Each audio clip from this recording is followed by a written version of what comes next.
Hola, buenas tardes a todos. Uy, ¿se me ha oído por el fondo? No, yo creo que está bien, vale. Buenas tardes a todos y bienvenidos otra vez con nosotros. Soy Jordi Badía, pertenezco en el equipo de Microbacterium y hoy, esta tarde, tenemos el placer de contar con nosotros para esta entrevista al doctor Lluís Montoliu, que, bueno, ¿qué hay que decir sobre el doctor Lluís Montoliu? Porque yo creo que este currículum que he preparado no hace justicia a toda la trayectoria profesional que lleva.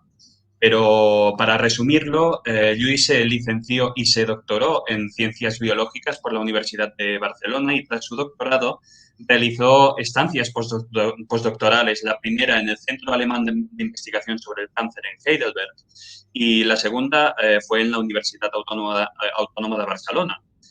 Y luego, en 1996, obtuvo una plaza en el CSIC como científico titular y un año más tarde se incorporó al Centro Nacional de Biotecnología de Madrid, donde fundó su laboratorio y, como me ha comentado Luis, ayer hizo 25 años desde la fundación de este laboratorio, o sea, todas unas bodas de plata con este laboratorio.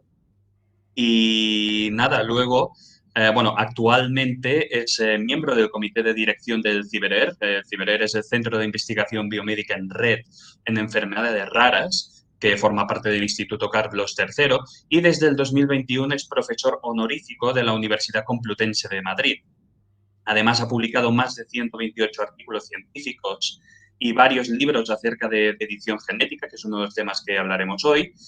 Y no solo eso, sino que la ética científica ocupa una parte muy importante de su trayectoria profesional, ya que ha sido presidente del Comité de Ética del CSIC y miembro del panel de ética del Consejo Europeo de Investigación. Además, actualmente es asesor de presidencia del CSIC en temas de ética y Science Europe. Además, como muchos de vosotros sabréis, también Lluís es un eminente divulgador científico y eso le ha conllevado a ganar, por ejemplo, un premio de la Fundación Antama por su labor de divulgación en 2019 y ha sido finalista en el premio Beringer número 33 al mejor divulgador en redes sociales. Así que, Lluís, estamos muy contentos de tenerte con nosotros hoy en esta entrevista.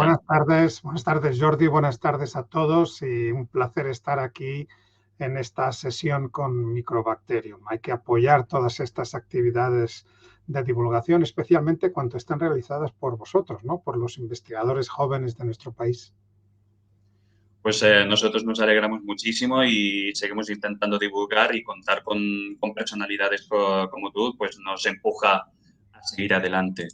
Entonces, revisando toda la trayectoria profesional de Lluís, pues hay tal vez tres grandes conceptos que gobiernan esta trayectoria, que sería las enfermedades raras, la edición genética científica, que todos ellos son de gran interés. De todos modos, yo creo que para empezar un poquito una base, porque tenemos poco tiempo para hablar de todos ellos, pero yo creo que podríamos intentar para el público asentar una base sobre genética, igual de la mano de un profesional, pues que nos contaras un poco qué es un gen y cómo funciona un gen.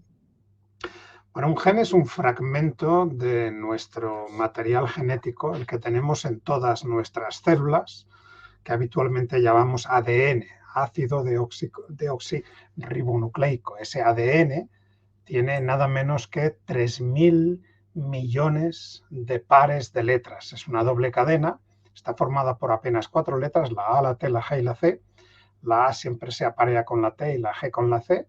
Las cadenas son complementarias y un grupo de estas letras, un fragmento de estos 3.000 millones de pares de bases, es lo que llamamos un gen. ¿Por qué? Porque codifica, porque porta la información que finalmente se va a convertir en una proteína que va a ser la que va a realizar esa acción en la célula.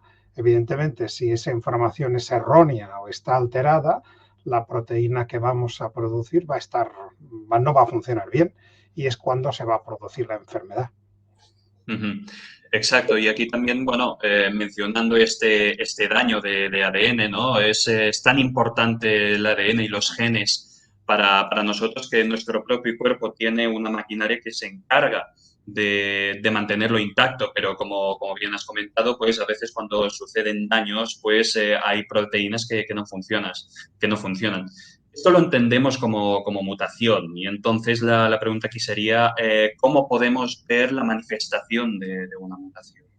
Bueno, nosotros constantemente, nuestro ADN constantemente está cambiando. Y como bien dices, pues nuestras células tienen un sistema de verificación que se encarga de revisar cada vez que haya algún cambio espontáneo o inducido por algún agente físico o químico, alguna radiación o algún componente que produce esa mutación, se encarga de revisarlo y si está mal lo intenta resolver. Pero a veces no es capaz de resolverlo y ese cambio, que eso es lo que quiere decir mutación, cambio, pues ese cambio se establece. A veces los cambios son neutros, en el sentido de que no aportan, no cambian la información que estaba codificada. A veces sí que cambian cómo vamos a crear esta proteína y esa proteína resultante va a ser ligeramente distinta y no va a funcionar tan bien como antes. A veces incluso lo que hacemos es que no se fabrica proteína de ninguna de las maneras y ese cambio es tan fuerte que somos incapaces de producir esa función y entonces, pues bueno, las consecuencias pueden ser más graves. Pero cuidado porque las mutaciones también son parte de nuestra idiosincrasia, de nuestra personalidad. Tú y yo compartimos una gran parte de nuestro genoma porque somos dos miembros de la especie humana, pero tenemos muchas diferencias, afortunadamente, y esas diferencias están basadas en mutaciones. Mutaciones que hacen que probablemente yo soy miope, tú no sé si eres miope, pero Ah, un poquito. la miopía tiene una base genética, pues los dos tenemos un cabello oscuro, pero podríamos tener uno de los dos un cabello un color más claro y eso haría que tenemos unas variaciones genéticas que acumulan diferente cantidad de pigmentación. Yo, por ejemplo, pues tengo ya canas en mi barba, tú todavía no, porque es mucho más joven y todo esto está relacionado con nuestra variabilidad genética y esto es lo que determina cada uno de nosotros. Algunas de estas mutaciones, cuando contribuyen a la diversidad, pues no están asociadas a enfermedades, pues hablamos de polimorfismos. Entre tú y yo, pues tenemos un montón de polimorfismos que son los que garantizan que seamos distintos. Cuando estos polimorfismos se meten en lo que es la producción de esa proteína, de alguna de las 20.000, tenemos 20.000 genes más o menos nosotros. Si alguno de estos genes no se produce adecuadamente o se produce mal, pues entonces, más allá de cambiar el color de pelo, pues vamos a poder manifestar alguna enfermedad. Claro, y aquí ya es un poco donde entramos en materia, ¿no? En la relación de estas mutaciones y las enfermedades. Y en especial las enfermedades raras, porque corrígeme si me equivoco, porque no soy demasiado experto en esta área, pero si no todas, la gran mayoría de las enfermedades raras, las enfermedades que ocurren a un porcentaje muy bajo de personas, tienen un fuerte componente genético, es debido Más, a este tipo de mutaciones. más de un 80% de ellas son congénitas, por lo tanto tienen una Ujú, base genética. Acuérdate que las enfermedades raras solamente tienen en común el hecho de presentarse con una baja prevalencia. De ujú. hecho, en nuestro país y en Europa y en muchos países del mundo las definimos por aquellas que afectan a menos de una de cada 2.000 personas nacidas. Pero esto es como un cajón desastre. Ahí caben muchísimas patologías. De hecho, conocemos más de 6.000, entre 6.000 y 7.000 de estas enfermedades raras y cada una de ellas afecta proporcionalmente a un número relativamente bajo de ciudadanos. Lo que pasa es que si sumamos todas las personas afectadas por alguna de estos miles de enfermedades raras, lo que nos sale ya no tiene nada de raro. Lo que nos sale aproximadamente en cada uno de los países es alrededor de un 6,5% de la población. Y esto Ujú. traducido a España es unos 3 millones de personas afectadas por alguna de estas enfermedades raras. Naturalmente, no todas son igual de graves y no todas tienen una trascendencia o tienen una gravedad que, por ejemplo, conlleve la muerte de la persona. A veces tú puedes convivir con una enfermedad rara, evidentemente vas a manifestar las consecuencias, pero no necesariamente te vas a morir por ello. Está claro. Entonces, dentro de todas las enfermedades raras, destacaríamos, pues, obviamente, la que vosotros estáis trabajando en vuestro laboratorio. Vosotros trabajáis en albinismo. Entonces, ¿nos podrías contar un poco en qué consiste Mira, el albinismo? albinismo, yo creo que mucha gente cuando la primera vez que oye la palabra albinismo, enseguida piensa en una persona con cabello blanco, con Ujú, ojos rojos, con piel muy clara y probablemente con gafas de sol, ¿no? Y entonces ujú, siempre se asoció, históricamente se asoció a la falta de pigmentación, ¿no? De hecho, se creía que la causa del albinismo era esa falta de pigmentación. Bueno, en realidad, a medida que hemos ido conociendo esta condición genética, no nos gusta llamarla enfermedad, una persona tiene o no tiene una condición genética, en este caso tiene o no tiene albinismo, pero no necesariamente sufre ujú, albinismo. A medida que lo hemos ido conociendo, lo que nos damos cuenta es que todas las personas que tienen algún tipo de albinismo, porque hay como 22 tipos de albinismo, lo que realmente tienen es un déficit visual. Tienen mm, una visión disminuida, tan disminuida que de hecho se les considera en este país y en otros de la Unión Europea pues ciegos legales.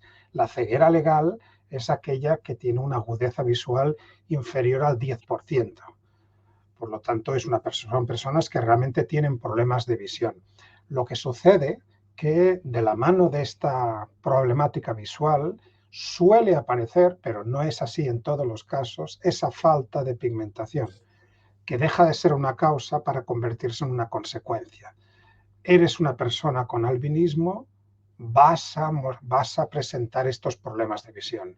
Eres una persona con albinismo, puedes presentar estas alteraciones de pigmentación que pueden ser más o menos evidentes. Te he dicho que hay 22 tipos, lo cual quiere decir que hay 22 genes que claro. cuando dejan de funcionar, cada uno de ellos da lugar a un tipo distinto de albinismo, pero todos comparten esa problemática de visión, que es lo que realmente Ujú. estudiamos en nuestro laboratorio desde hace ya muchos años. ¿Y qué funciones abarcan estos 22 genes? ¿Todos convergen en un mismo tipo de funcionalidad? O como bien dices, que el punto en común es el déficit visual, pero a veces se puede incorporar, por ejemplo, la pérdida de pigmentación. Entonces, podríamos Pues hablar de distintos grupos de genes. claro que sí. De hecho, esta pregunta que has hecho, que parece muy sencilla de responder, es la que seguimos preguntándonos nosotros Mm, desde hace muchos años, ¿no? O sea, yo te he dicho, hay 22 genes, de los cuales conocemos 21, hay uno que todavía ujú, no lo conocemos, pero imaginemos que tenemos 22 genes y todos ellos, cuando están mutados, causan una condición genética que tiene unos síntomas similares, ¿no? Uno ujú, podría pensar, pues estos genes tienen que estar relacionados. Y en realidad algunos de ellos sí que lo están entre sí. Por ejemplo, hay muchos de ellos que son genes que codifican enzimas que son los que sintetizan, producen el pigmento, la melanina. ujú, Entonces, no parece claro que si alteramos alguno de estos enzimas, vamos a alterar la producción de melanina. No está tan claro que si alteramos la producción de melanina, vamos a alterar nuestra visión. Y esto es algo que hemos estudiado y ya te contaré luego. Y ujú, luego, por otro lado, tenemos otros genes que tienen que ver con la formación de estas pequeñas vesículas que están dentro de las células pigmentarias, que son las que acumulan el pigmento. A esas vesículas les llamamos melanosomas. Es la ujú, fábrica del pigmento. Resulta que los melanosomas son primos hermanos de los lisosomas, que es otra vesícula que tenemos en nuestras células y que se dedica a degradar y a digerir pues, productos de basura, productos que la célula tiene que reciclar. Claro, lo que determina que una de estas vesículas se comporta como un lisosoma o se comporta como un melanosoma son algunos de estos genes y por lo tanto mm. si los alteramos, pues también vamos a alterar la fábrica de pigmentación sin necesariamente alterar los enzimas. Con lo cual, fíjate que todavía estamos avanzando intentando etiquetar y intentando no solamente etiquetar estos 22 genes, sino relacionarlos entre sí, ¿no? ¿Cuáles son Ujú. las relaciones entre sí y por qué estos 22 y por qué no otros son los causantes? Y por qué probablemente todavía nos quedan algunos de los genes por descubrir. Tienes que saber que en esta enfermedad rara, en esta condición genética de baja prevalencia, como ocurre en muchas otras, cuando diagnosticamos a los pacientes, a las personas con albinismo, hay un buen número de ellas que no somos capaces de encontrar la mutación. Entonces, no es que no busquemos, probablemente o no buscamos en el sitio adecuado o no tenemos en cuenta que puede haber algún gen adicional que todavía no tenemos asociado. Cuando yo empecé a investigar con albinismo apenas habían tres o cuatro genes, ahora ya vamos por 22. Claro. Imagínate. Y en este caso es que me ha llamado mucho la atención el hecho de que hayáis catalogado 21 genes, pero que creáis, bueno, que creáis que hay 22. Este gen huérfano, ¿cómo es Sí, posible que sepáis que existe, pero no lo sí, habéis encontrado? porque tú, bueno, como cualquier enfermedad, tú puedes Mm, diagnosticarla clínicamente y luego genéticamente, ¿no?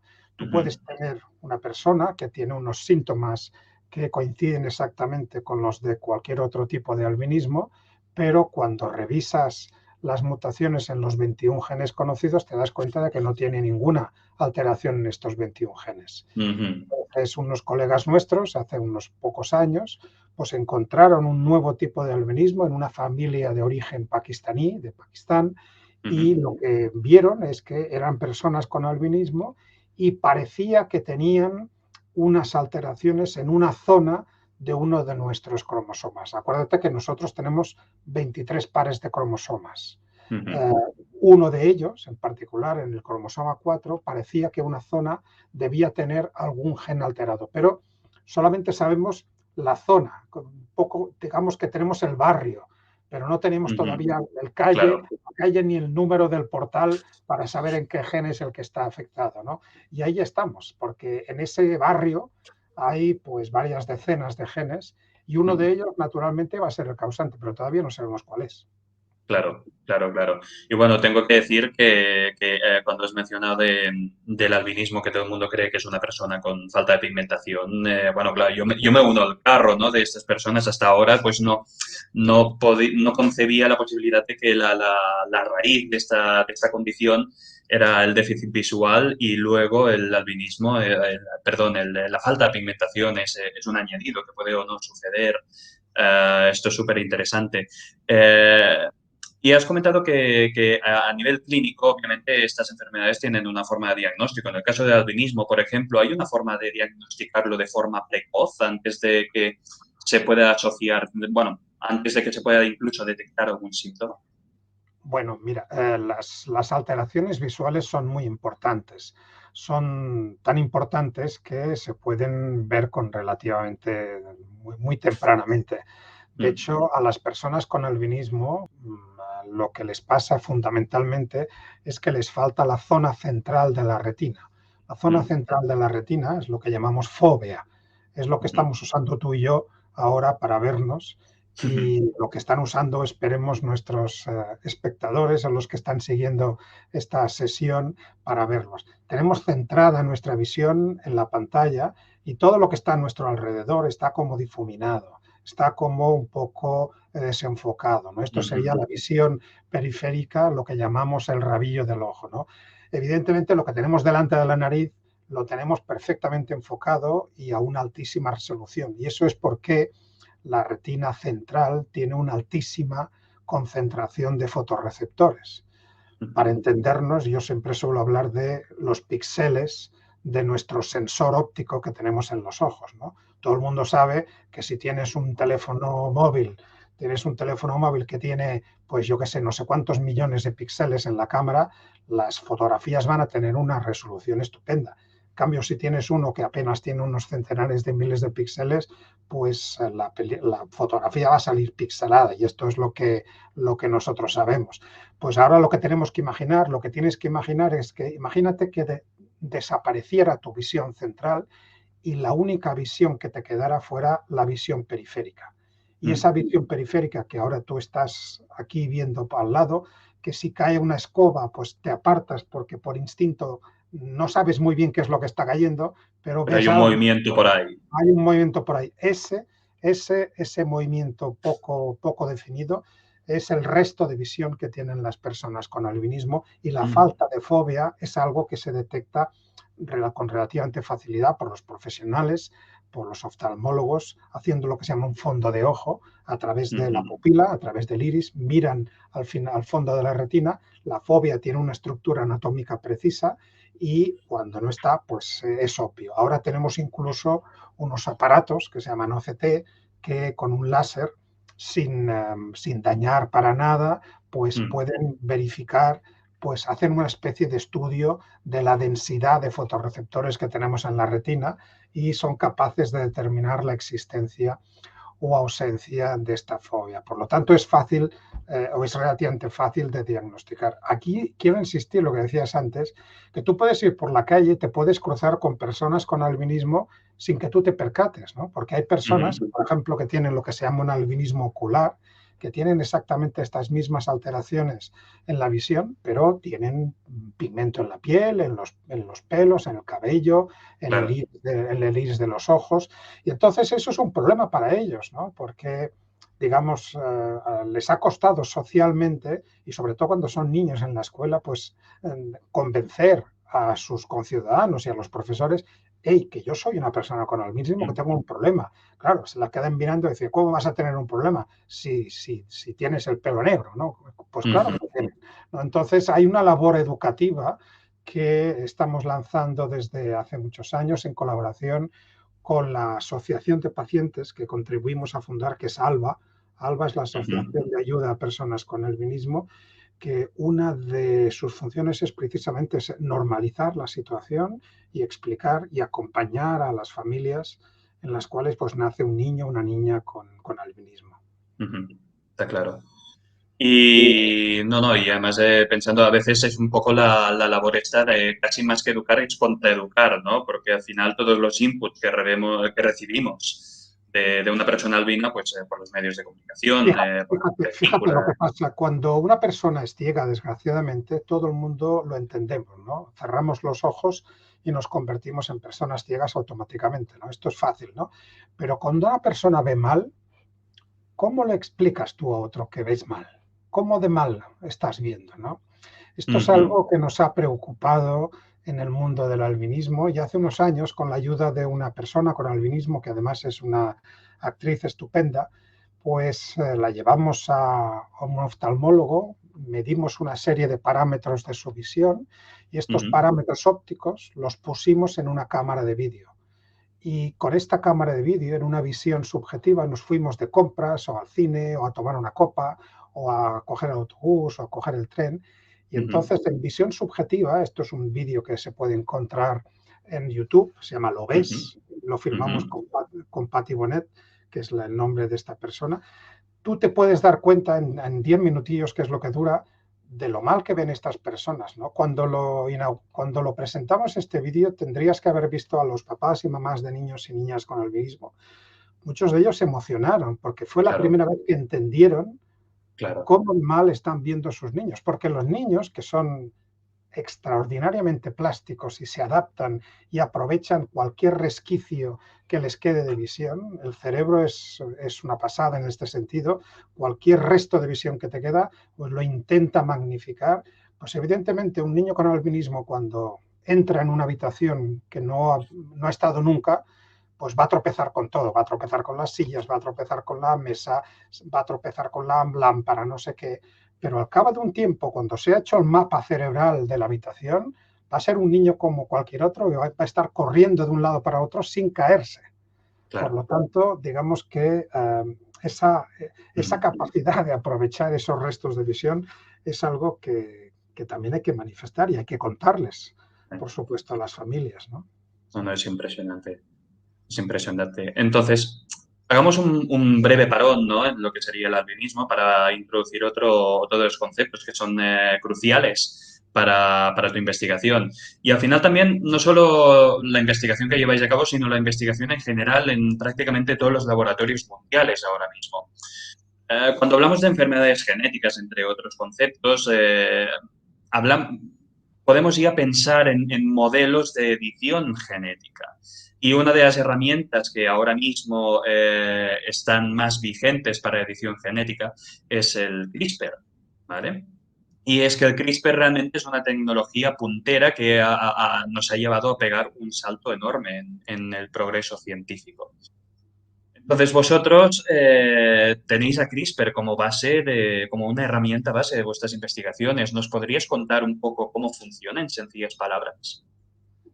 Las CRISPR son unas herramientas que, como tantas otras en biología molecular y en genética, las hemos aprendido de las bacterias. No las hemos Mm, inventado nosotros, ¿no? De hecho, nosotros, me refiero a los animales o los primates o incluso, si quieres, los seres humanos, como quien dice, acabamos de llegar a la Tierra. Quien lleva miles de millones de años habitando la Tierra y quien se va a quedar cuando todos nosotros desaparezcamos son las bacterias. Las bacterias ujú, son los microorganismos que tienen una capacidad de adaptación tremenda. Pero claro, también son frágiles y están constantemente expuestas a problemas. Y uno de los problemas que tienen las bacterias son unas entidades, los virus, que también les infectan, como a ujú, nosotros nos infectan los mismos virus o otros virus, ¿no? Las bacterias han intentado zafarse, intentar defenderse de estos virus de muy diversas maneras. Una de las maneras que han encontrado es mediante este sistema CRISPR, ¿no? Y resumidamente lo que hacen cuando un virus visita la bacteria le captura un fragmento de su genoma y se lo queda dentro de su propio genoma. Algo así como una especie de recordatorio. Esa célula puede que muera y alguna de sus hijas puede sobrevivir, y alguna de las nietas o bisnietas, si alguna vez es infectada por el mismo virus, dado que tiene esta memoria, este recordatorio, dice, cuidado, que a ti te conozco. Entonces hay una especie de apareamiento entre el genoma del virus que quiere infectar y la fotocopia que teníamos dentro del genoma de la bacteria, y la bacteria empieza a digerir el genoma de ese virus y puede sobrevivir a la infección, ¿no? Es un sistema de defensa impresionante, un sistema de defensa que además tiene base genética y además va aprendiendo. Y además esto lo descubrió un investigador español, Francisco Juan Martínez Mojica, Francis Mojica, microbiólogo de la Universidad de Alicante. Y esto lo descubrió en el verano de 2003 y le costó un par de años largos pues publicarlo, ¿no? Porque ujú, nadie le hacía caso, nadie quería admitir que las bacterias eran capaces de desarrollar un sistema inmunitario de defensa de base genética. ¿Eh? Nosotros no lo tenemos. ujú. ¿Cómo puede ser? Si nosotros no lo tenemos, ¿cómo puede ser que las bacterias lo tengan? Pues lo tenían. Entonces, esto fue en 2003, lo publicó en 2005 y 7 años más tarde, en 2012, dos mujeres investigadoras, Emmanuelle Charpentier y Jennifer Doudna, lo que hicieron fue aprovechar todas las investigaciones de Francis Mojica y otros microbiólogos que le siguieron, sacaron fuera de contexto este sistema de defensa de las bacterias y dijeron, caramba, si esto lo podemos convertir en una herramienta de edición genética para editar cualquier gen a Ujú, voluntad de cualquier organismo. ¿Y qué quiere decir editar? Pues lo que hacemos constantemente cuando estamos modificando un texto que puede estar escrito con el ordenador, con el móvil, con la tableta, cometemos un error gramatical o tipográfico, nos hemos equivocado de palabra, pues cogemos el ratón, bloqueamos ese carácter, esa palabra, la borramos y tecleamos la secuencia o las letras correctas. Bueno, esto que hacemos constantemente sin darnos cuenta con las letras es lo que genéticamente ahora podemos hacer con estas herramientas. Estas herramientas en realidad no es que se encarguen de la edición. Estas herramientas lo que hacen, y lo hacen muy bien, es hacer lo que hacían cuando estaban en las bacterias. En las bacterias lo que hacían era detectar el genoma del virus. Ahora lo ujú, que las engañamos y les decimos, ahora lo que tenéis que hacer es detectar un gen, el gen que yo quiero modificar, ¿no? Ellas se creen que están luchando contra el virus, pero en ujú. realidad lo que están haciendo estas herramientas es cortar el gen que queremos modificar. Y una vez lo hemos cortado, pueden suceder dos cosas. O bien el gen, pues al cortar e intentar repararse, pues deja de funcionar y esto puede tener beneficios terapéuticos. Hay muchas enfermedades que pueden corregirse simplemente con la inactivación de un gen de forma específica. Pero Ujú, también puede suceder otra cosa, y esto es algo también novedoso en el campo de las CRISPR. Podemos cortar y le podemos dar al sistema de comer, le podemos dar un molde con el que esperamos que resuelva esta cicatriz. Con lo cual decimos, estamos cortando este gen, pero ahora quiero que lo repares y donde antes había una T, quiero que pongas una A. Ujú, Y esta edición es lo que nos permite pues cambiar secuencias a voluntad. Y esto, pues claro, si lo que estás haciendo es corregir una mutación, estás curando un gen. Y curar un ujú, gen, ya sabemos qué es lo que quiere decir. Curar el gen quiere decir terapia génica. Y esto es algo muy innovador, que en ujú, apenas los 9 años que llevamos, bueno, va a ser casi 10 en el próximo junio, ujú. pues ya ha habido diferentes ejemplos, tanto en biomedicina como en biotecnología, como en biología. Y hay que decir que estas dos investigadoras, que en junio de 2012 proyectaron esta idea, 8 años más tarde, en octubre de 2020, pues Ujú. ganaron muy merecidamente el Premio Nobel de Química por ello. Correcto, sí, sí. Y entonces, claro, antes de CRISPR han habido otras herramientas de edición genética, obviamente no tan precisas. Entonces, la pregunta sería aquí, ¿qué hace que CRISPR sea tan preciso, que haga modificaciones tan precisas en nuestro material genético? Desde que supimos modificar o unir fragmentos de ADN de diferentes orígenes, esto sucedió cuando apareció la ingeniería genética en los años 70 del siglo pasado, desde que supimos enganchar fragmentos de ADN de origen distinto, pues se empezó a especular con la idea de modificar el genoma a voluntad. Lo que pasa que inicialmente era esto muy difícil. Efectivamente, a finales del siglo pasado, pues aparecieron unas primeras herramientas derivadas de levaduras que nos permitían hacer algo parecido a lo que hacen las CRISPR, y luego a principios de este siglo aparecieron otros dos sistemas que hacían cosas parecidas, pero eran terriblemente complicados, Ujú, eran muy poco ágiles, muy poco versátiles. Y una técnica, para ser poderosa, no solamente tiene que ser eficaz, sino que tiene que ser asequible económicamente y asequible científicamente, que es algo ujú, que la haga universal. De nada nos sirve una herramienta estupendísima que es tan complicada que solamente se puede desarrollar en un laboratorio de un centro del mundo. Pues los demás van a tener que hacer cola para usarla. Esto no tiene mucho sentido. Si simplificamos una herramienta de tal manera que la hacemos barata, la hacemos asequible y además es extraordinariamente versátil, pues ahí tienes el triunfo de las CRISPR. Las CRISPR, a diferencia de todas las anteriores, básicamente nosotros hemos podido escoger el resultado final de la evolución de miles de millones de años en bacterias. Las bacterias han hecho el trabajo por nosotros y las bacterias han pulido y han optimizado estas herramientas de tal manera que lo que nos llega a nosotros es un diamante. Lo que nos llega a ujú. nosotros ya es algo súper optimizado, y lo único que tenemos que hacer es adaptarlo para lo que queramos, bien sea para corregir un gen, bien sea para modificarlo, para cortar un fragmento, para añadirle otro fragmento, para muchas de las diferentes aplicaciones que tenemos las CRISPR. Y además esto es extraordinariamente sencillo. Cualquiera que trabaje en un laboratorio sabe que lo más normal es que uno haga un experimento y no salga. Esto es la parte del estado habitual de los experimentos. Los experimentos no salen, bueno, pues no salen porque pruebas una cosa, aplicas el método científico, no te sale el resultado esperado y cambias la hipótesis y vuelves a hacerlo de otra manera. Y así vamos avanzando.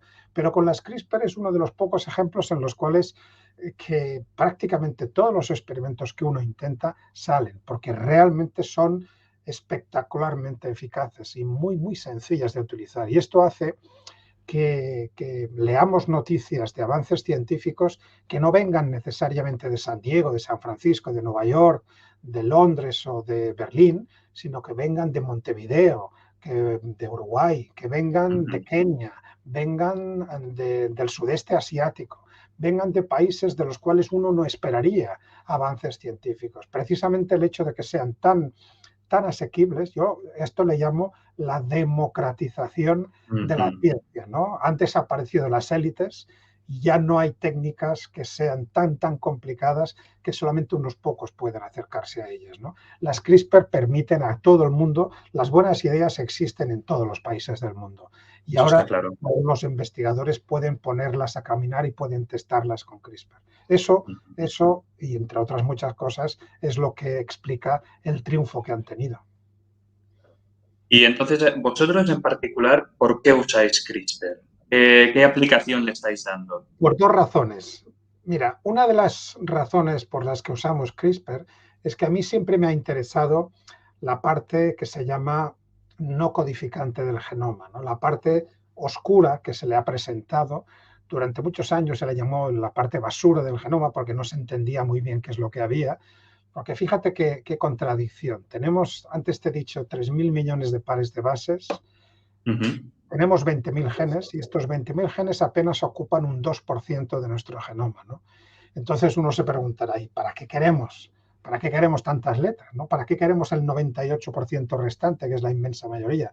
Bueno, pues ahí tenemos un gran almacén de herramientas para la evolución y ahí tenemos, sobre todo, tenemos las instrucciones que le dicen a cada gen dónde tiene que empezar a funcionar, cuándo tiene que apagarse, en qué tipo celular va a funcionar y en qué tipo celular no.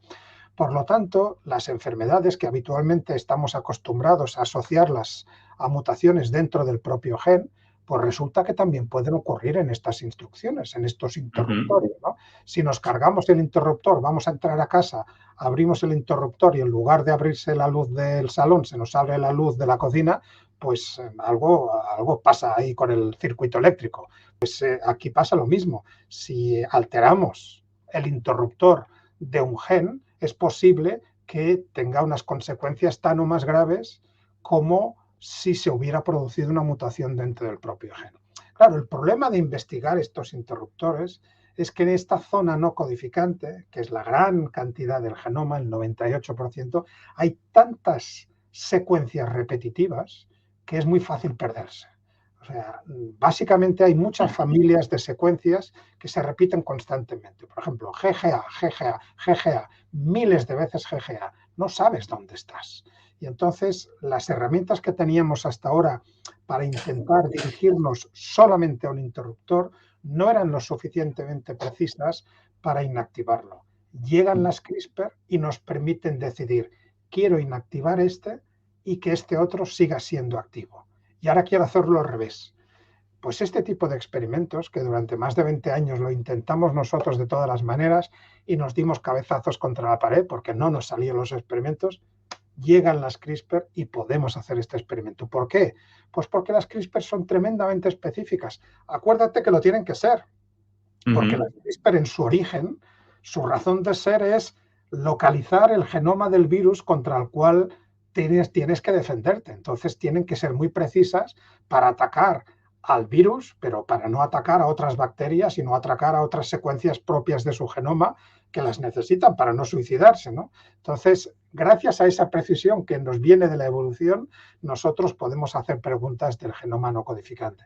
Esa es la primera de las razones. Y la segunda de las razones es porque podemos hacer unos modelos que les hemos llamado Avatar nosotros, Avatar, como la película de ciencia ficción, pero como también lo que usamos, el simbolito que usamos para identificarnos en redes sociales, porque esta es la metáfora que yo uso para referirme a estos modelos animales. Nosotros usamos animales de experimentación, ratones habitualmente, y lo que habitualmente hacíamos para investigar mutaciones de genes de albinismo, por ejemplo, era inactivar estos genes. Pero claro, lo inactivábamos de una manera que no es la misma con la cual estos genes están inactivados en la población humana. Ahora lo que hacemos es diagnosticamos qué es lo que le pasa a una persona, por qué es una persona con albinismo, cuál de esos 22 genes tiene afectado y dentro de cuál de esos 22, una vez sabemos el gen, cuál es la letra o letras que tiene afectada.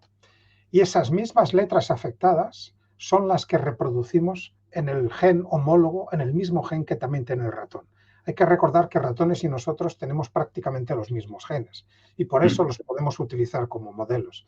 Y el ratoncito que me nace, gracias yo a utilizar CRISPR, que es portador de las mutaciones mismas que yo he diagnosticado en esa persona que tiene nombre y apellidos, es el avatar de esa persona. Yo ahora con ese ratoncito puedo probar alguna terapia o puedo probar alguna molécula, puedo probar algún medicamento que puedo evaluar su riesgo, su toxicidad, su seguridad antes de correr el riesgo de trasladarlo a la persona. Claro. Aquí, claro, es que es maravilloso, la verdad. Es como tener unos modelos a la carta. Justo nos acaba de saltar una pregunta que no sé si vendría relacionada porque yo no acabo de entender qué es exactamente. Igual nos puedes ilustrar, que nos dice María, ¿y el melanismo? Bueno, hay diferentes alteraciones, pigmentarias y entre las diferentes alteraciones pigmentarias el albinismo es una más.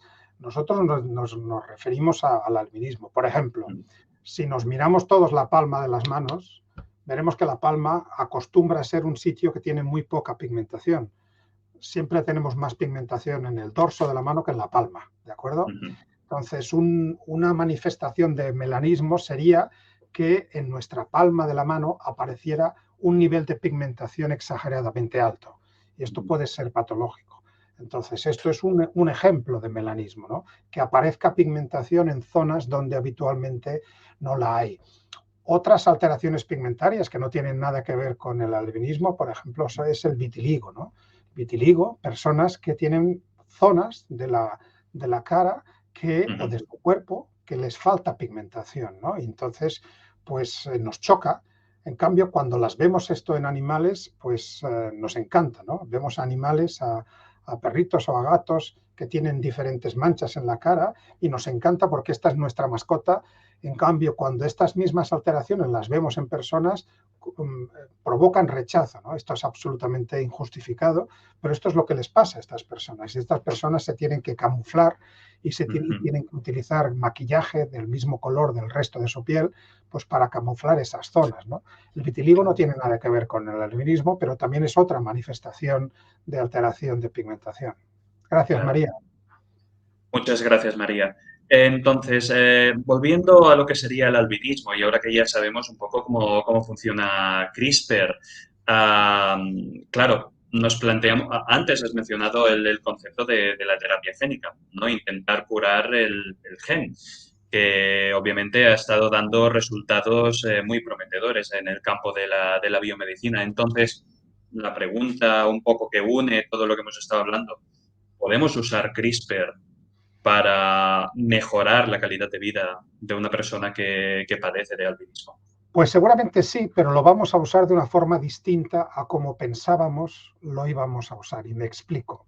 Si me hubieras hecho esta entrevista hace unos pocos años, yo muy ufano y otros como yo te hubiéramos contado, pues mira, resulta que vamos a utilizar CRISPR porque vamos a cortar el gen que queremos corregir, le vamos a dar ese molde con la secuencia correcta y vamos a esperar que se corrija y que todo funcione estupendamente. Bueno, pues esto sabemos que es bastante más complicado de lo que nos pensábamos. Y esto probablemente no vaya a ocurrir así. De hecho, las primeras experiencias en clínica, a nivel de ensayos clínicos, ya con personas humanas con CRISPR, lo que han conseguido no es sustituir, corregir una secuencia, sino inactivar un gen. Y eso es lo que te decía, que tú puedes curar de dos maneras, o bien corriges la mutación o bien inactivas el gen que lleva la mutación. Y esta segunda parte es la que se ha demostrado más eficaz y esto lo hemos aplicado o lo han aplicado los investigadores que trabajan en estas enfermedades, por ejemplo, en anemia falciforme, en beta-talasemia, en algunos tipos de cáncer, en melanoma, en mieloma, en sarcoma y también en algunas enfermedades raras, ¿no? O, por ejemplo, la amaurosis congénita de Leber de tipo 10, que es una degeneración de visión, o también en una enfermedad rara que se llama transtiretina amiloidosis congénita. En todas estas, básicamente, lo que tienen en común es que la aproximación que se ha hecho con CRISPR es vamos a inactivar el gen que nos está causando el problema. Y acuérdate que eso es lo que saben hacer muy bien las bacterias. Por lo tanto, hemos aprovechado la parte que conocemos de los sistemas CRISPR. ¿Cómo vamos a corregir las secuencias que creíamos que íbamos a corregir con estas CRISPR tradicionales? Pues para eso necesitamos talento y necesitamos gente que está más allá de lo normal. Necesitamos superhombres y uno de ellos, o supermujeres también, por supuesto, y uno de ellos es David Liu. David Liu es un biólogo de sistemas, ingeniero, químico, no sé cuántas disciplinas tiene en su haber, es compañero de Feng Zhang, otro investigador del Instituto Broad en Boston, y David Liu empezó a plantear ya desde el 2016, hace unos 6 años, empezó a plantear unas variantes distintas de herramientas CRISPR. Para empezar, eliminó su capacidad de corte. Esto sorprendió, como diciendo, vamos a ver, pero si la gracia de los sistemas CRISPR es que cortan el ADN. Ahora vienes tú y nos dice que vamos a eliminar la capacidad de corte. Bueno, es que él eliminó esa capacidad de corte, al menos, o bien de cortar las dos cadenas del ADN, o al menos una de las dos cadenas, y les enganchó una especie de actividad nueva para que hicieran otras cosas. Y, por ejemplo, se le ocurrió unir una actividad que se llama deaminasa. La deaminasa es capaz de cambiar químicamente los nucleótidos, las letras del ADN, y es capaz de cambiar una C por una T o una A por una G. Algo así como el Tipex que usamos o usábamos antes para borrar una letra en blanco y luego volver a escribir encima, ¿no? Pues hace como una especie de Tipex, donde hay una C es capaz de poner una T, donde hay una A es capaz de poner una G. Y ahora desde el año pasado tenemos una tercera versión que donde hay una C es capaz de poner una G. A esto le llamó editores de bases. Y estos editores de bases son mucho más específicos y tienen menos incertidumbre y menos problemas que las CRISPR tradicionales. Porque hay que decir que no es oro todo lo que reluce. Estas herramientas tienen también problemas. Y tienen problemas porque no sabemos muy bien cuando cortan cómo se van a reparar. Claro, si lo que pretendemos es repararlo de una manera determinada, pues cuando estamos en el laboratorio tú y yo, pues básicamente nos esperamos a encontrar el evento correcto, seleccionamos lo que nos interesa y descartamos todo lo que no nos interesa. Pero cuando estás en la clínica no puedes hacerlo esto. En la clínica tienes que maximizar el éxito y minimizar el riesgo, ¿no? Y con los sistemas CRISPR tradicionales no podías hacerlo. Lo que nos hace David Liu con los editores de bases es que nos aumenta mucho la eficacia, nos reduce el riesgo y, por lo tanto, las propuestas de cambio de secuencia, de corrección, que creímos que las íbamos a realizar con las CRISPR tradicionales, pues probablemente se vayan a llevar a cabo con estos editores de base. Además, han aparecido otras variantes. David Liu es una persona que tiene una imaginación desbordante y ha generado otras herramientas que son más o menos parecidas y que todas van encaminadas a aumentar la eficacia y aumentar la especificidad de modificación. Por lo tanto, lo que descubrimos con Francis Mojica, lo que nos propusieron Charpentier y Doudna, esto ya lo tenemos, ya funciona. ¿Y esto para qué nos sirve? Pues nos sirve para inactivar genes. Básicamente nos sirve para matar virus. Lo que pasa es que nosotros no matamos virus, matamos genes. Y es exactamente lo mismo. Y para eso las CRISPR originales funcionan de maravilla. Ahora bien, si queremos cambiar una letra, que creíamos que lo íbamos a hacer con las mismas herramientas, pues tenemos que acudir pues a estas nuevas variantes que aparecen de David Liu, estos editores de bases, e incluso unos que se llaman, los últimos, que se llaman Prime, de Prime en inglés de calidad, ¿no? Prime sirve de molde, pero también sirve de calidad, ¿no? Todos conocemos una empresa de mensajería que tiene los servicios Prime, y eso quiere decir que te lo traen al día siguiente, ¿no? Pues básicamente una edición Prime es una edición de calidad. Claro. Y ahora estaba pensando en, claro, dices de modificar bases, pero también habíamos, creo, comentado la incorporación de genes de genes en toros. Ahora me viene a mente un estudio, porque tuve la ocasión de contemplar el seminario en primera persona de un investigador italiano, Michele De Luca. Él logró curar la piel de un niño con epidermólisis bullosa, o lo que comúnmente se denomina como piel de mariposa, cogiendo sus propias células e insertando el gen sano mediante infecciones víricas, no era una tecnología CRISPR, y luego volviendo a injertar la piel sobre el niño. Entonces, terapia celular y terapia génica combinada, sí. Claro, entonces me preguntaba, y yo creo que aquí puedo combinar una otra pregunta que nos están haciendo desde el público, y es, ¿nosotros podríamos usar el CRISPR para esta misma finalidad? ¿Y ya existe algún ensayo en el cual se esté intentando curar alguna enfermedad de este modo? Sí, sí, Marisa nos pregunta, hola Marisa, ¿qué tal? ¿Cómo estás? Nos pregunta que cuáles enfermedades se están tratando hoy con CRISPR. Bueno, las que he mencionado, las que se están tratando hoy en día, si uno acude a la base mundial de ensayos clínicos, que cualquiera de nosotros puede hacerlo, es público, es clinicaltrials.gov. Ahí Ujú. puedes poner la enfermedad que más te interese y también puedes preguntarle cuántas de ellas están siendo tratadas con CRISPR. Vais a ver que hay una cincuentena larga de estos ensayos, ¿no? Pero muchos de ellos tienen que ver con inmunoterapia del cáncer, ¿no? De hecho, la inmunoterapia del cáncer no se habla mucho, pero es una de las grandes beneficiadas del CRISPR. Mm. Antes nombraba tres cánceres que son terribles, muy agresivos: mieloma, melanoma y sarcoma, para los cuales frecuentemente tanto quimio como radioterapia no son ya un tratamiento válido porque son resistentes. Y entonces, en general, pues desgraciadamente estas personas pues acaban falleciendo tarde o temprano, ¿no? Entonces, como tratamiento compasivo o como tratamiento alternativo, se les puede obtener sus glóbulos blancos de su sangre y mediante CRISPR se les puede inactivar alguno de los reguladores negativos que tenemos de nuestro sistema inmunitario, para entendernos, alguno de los frenos que retienen la fuerza de nuestro sistema inmunitario. Uno de ellos se llama PD-1.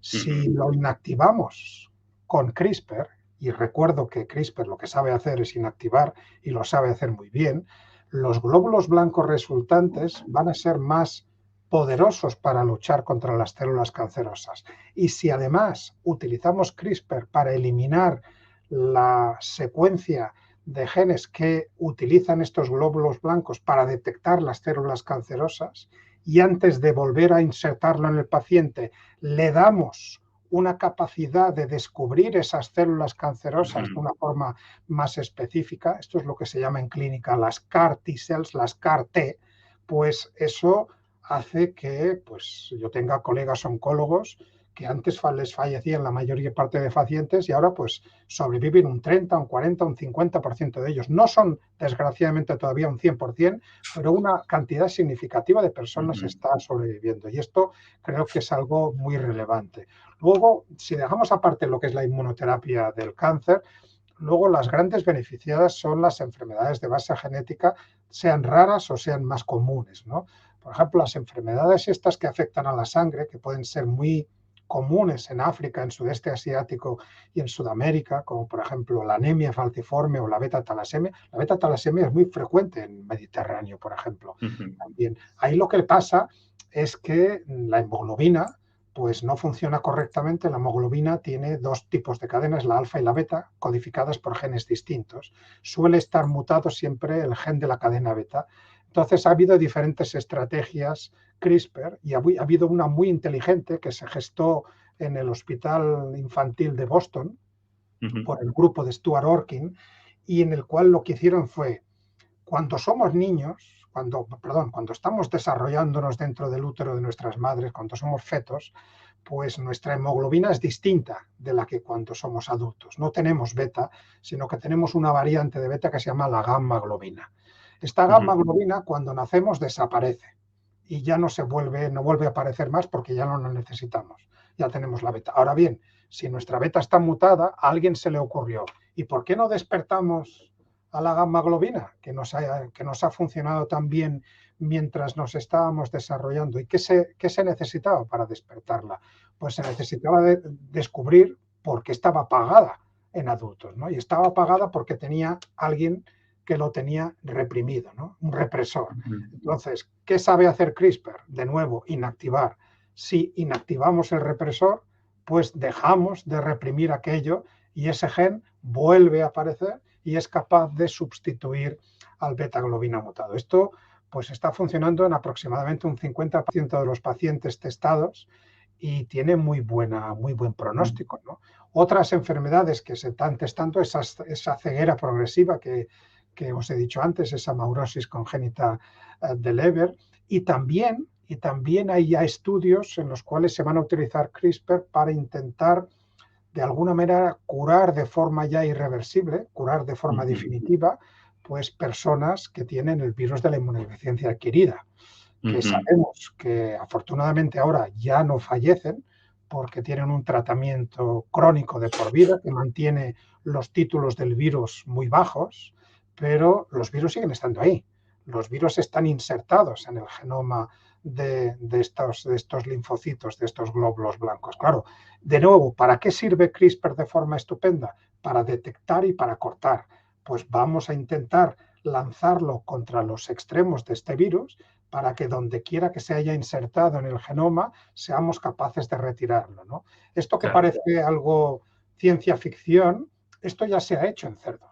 En cerdos, otro investigador en Boston que se llama George Church hizo lo mismo con unos retrovirus que infectan al genoma del cerdo y lo hizo por una buena razón, porque habrás visto que en las últimas semanas hemos visto noticias de xenotransplantes, órganos de cerdos genéticamente que se ponen dentro del cuerpo de humanos, ¿no? Había el peligro de que estos virus causaran algún daño adicional a la persona trasplantada y evidentemente George Church se le ocurrió utilizar CRISPR para eliminar de un plumazo todos estos virus.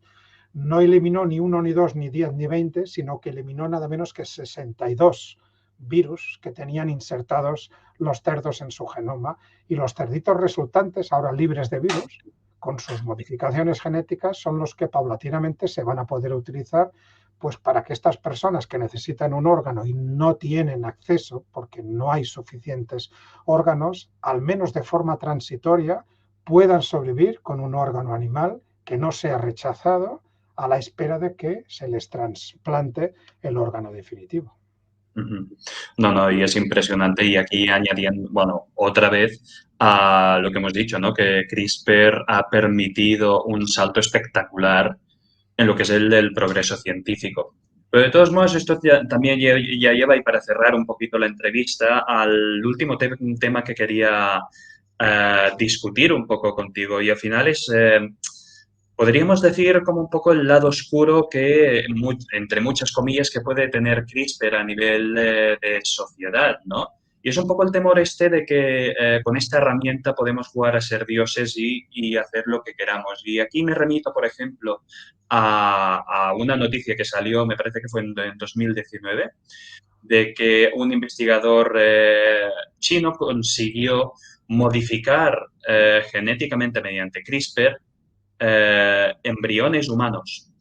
Y estos lograron nacer siendo los primeros bebés modificados genéticamente mediante CRISPR. Y esto armó un enorme revuelo, ¿no? Porque a nivel ético no es correcto. Entonces aquí me gustaría profundizar un poco más en qué implicaciones.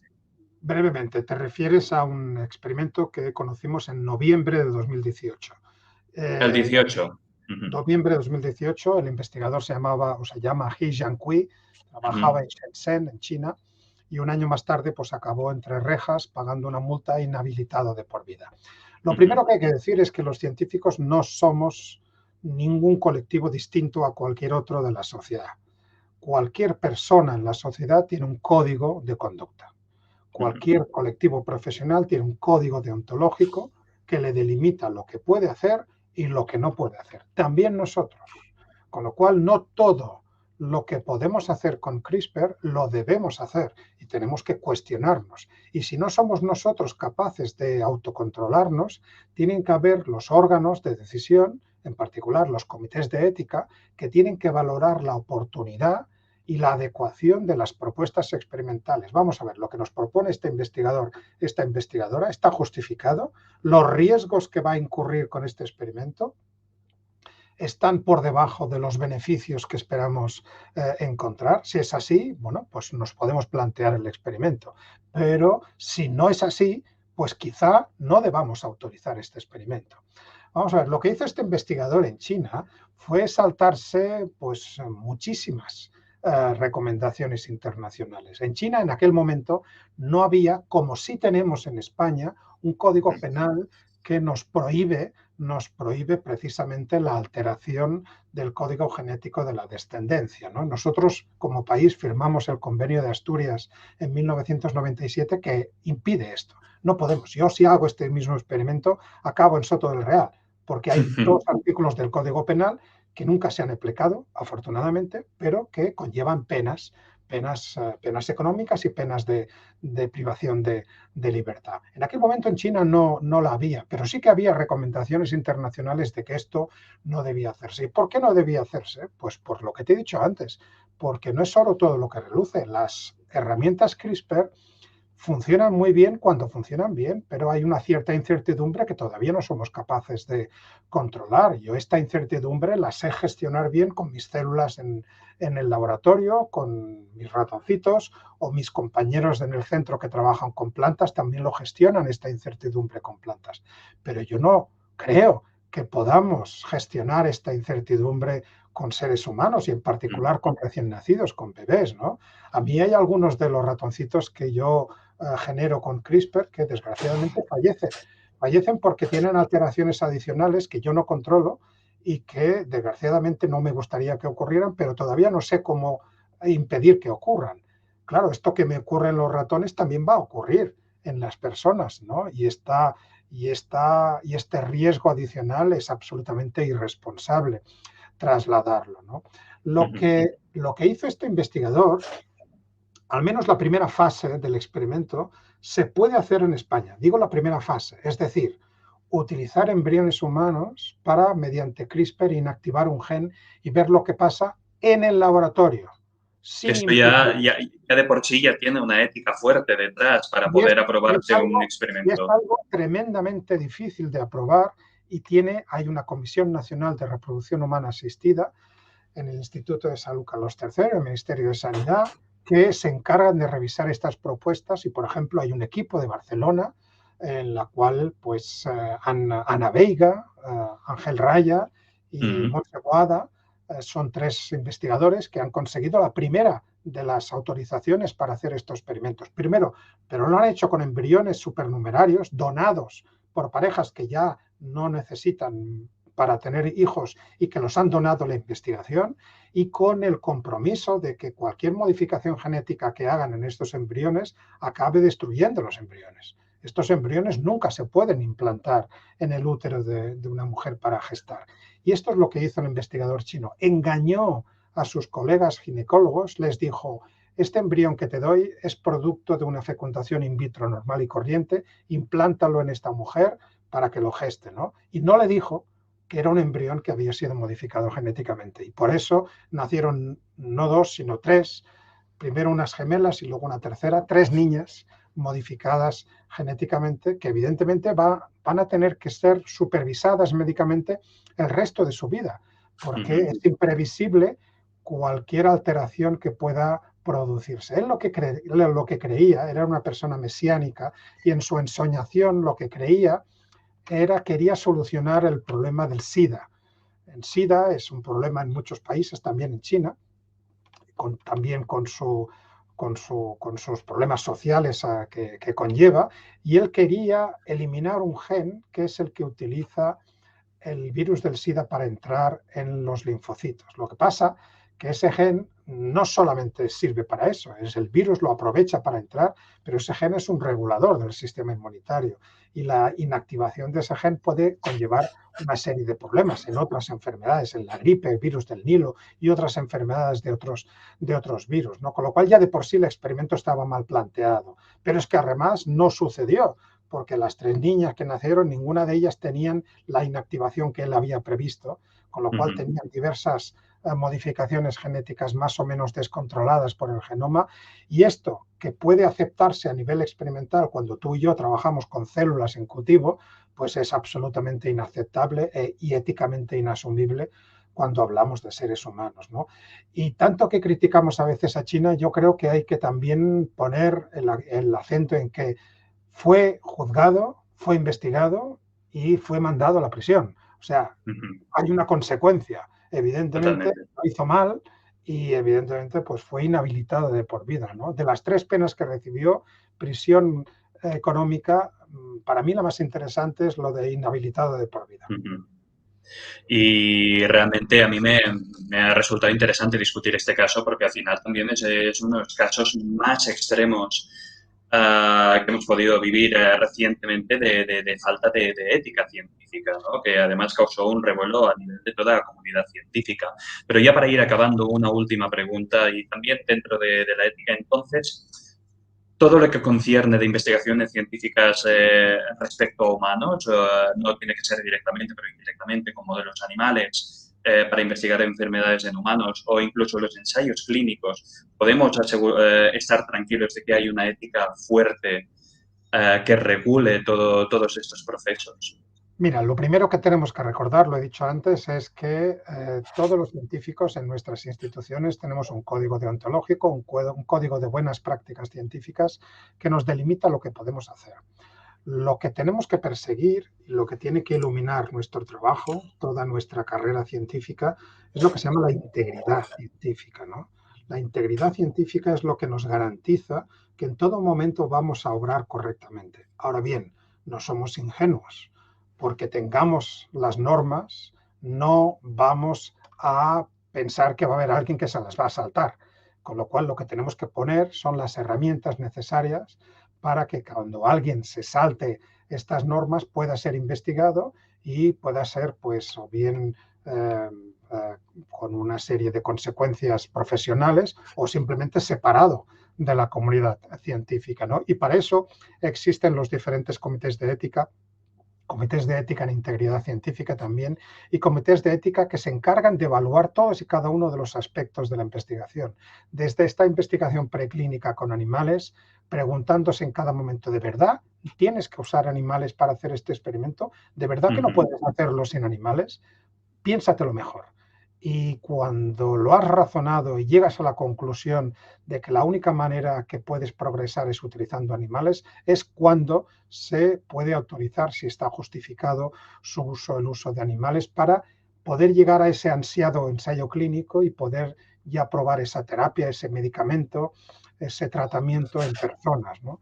Y que acabe esto, pues, bien en una vacuna, como las vacunas de la COVID, o bien en una terapia génica, o bien una terapia convencional, cualquier terapia que previamente habremos validado su seguridad y su eficacia, pues en estos modelos preclínicos antes de correr el riesgo de validarlo en personas. No, no está claro. Y bueno, yo la verdad es que seguiría discutiendo por horas, Ya pero veo que aquí el administrador nos está aquí tirando de las orejas.